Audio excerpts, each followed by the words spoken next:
21મી જાન્યુઆરી 1950ના રોજ ભારતનું સંવિધાન અમલમાં આવ્યું અને ભારત એક સંપૂર્ણ પ્રજાસત્તાક દેશ બન્યો. આપણું સંવિધાન આપણને સમાનતા, સ્વતંત્રતા અને ભાઈચારાનો અધિકાર આપે છે. આપણા દેશના મહાન નેતાઓ જેમ કે ડોક્ટર બાબા સાહેબ આંબેડકર, મહાત્મા ગાંધી, સરદાર પટેલ એમ અનેક સ્વતંત્ર સેનાઓના ત્યાગની યાદ કરાવે છે. આ દિવસે એક શાયરી યાદ આવે છે. વીરોના લોહીથી લખાયેલી આ કહાની, વીરોના લોહીથી લખાયેલી આ કહાની, ભારત દેશની શાન મને ઓળખાણી, ભારત દેશની શાન મને ઓળખાણી.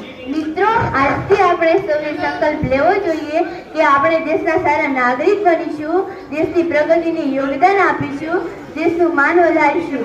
અંતમાં એક શાયરી સાથે મારી વાત પૂર્ણ કરું છું. મારો ત્રિરંગો ઊંચે લહેરાય, ભારત માતાની જય બોલાય, મારો ત્રિરંગો ઊંચે લહેરાય, ભારત માતાની જય બોલાય. પ્રજાસત્તાક દિવસ પર સૌ મળીને કહીએ જય હિન્દ, જય ભારત માતા.